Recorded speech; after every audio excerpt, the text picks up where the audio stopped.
या बहिणीची साक्ष आहे ती लहान होती आणि जेव्हा ते नवीन चालायला लागली तेव्हापासून तिला फीट यायची, तेव्हा ती बेशुद्ध व्हायची।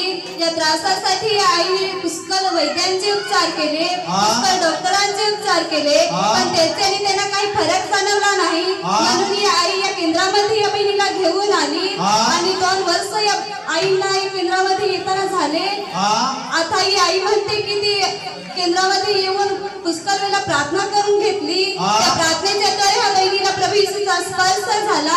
आता 1.5 वर्ष होऊन गेले, या बहिणीला फीट येत नाही तर ती पूर्णपणे बरी आहे। Praise low.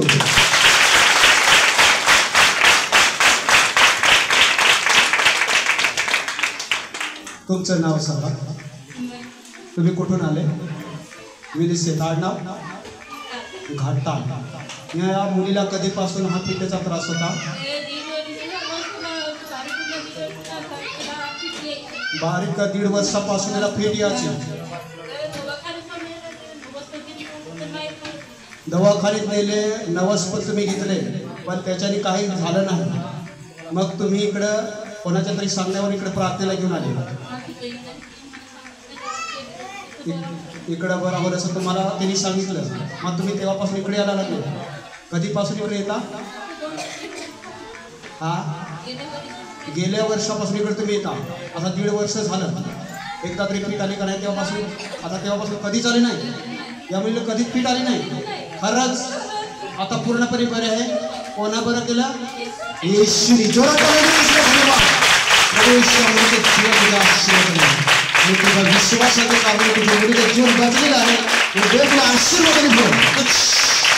आईची साक्ष आहे 15 दिवसा अगोदर आईचे मूठ लागलेले होते, त्यामुळे आईला खूप त्रास व्हायचा। या त्रासासाठी आईने निवासी शिबिर मध्ये भाग घेतला। शिबिरच्या शेवटल्या दिवशी आईला प्रभू येशूचा स्पर्श झाला, तेव्हापासून आई पूर्णपणे बरी। आता 10-12 दिवस झाले पूर्णपणे बरी, त्यांना काही त्रास होत नाही। Praise low.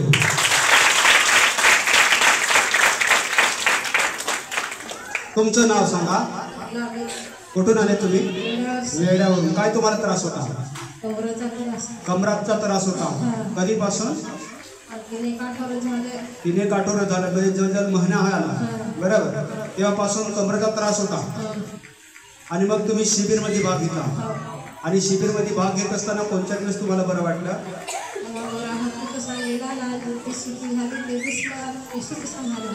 थोडा थोडा बरा होत गेला, आणि ज्या दिवस सुट्टी इथून दिली बुधवारच्या दिवशी, त्या दिवस तुला पूर्णपणे बरं वाटलं। कोणा बरं केलं तुला? येशूने।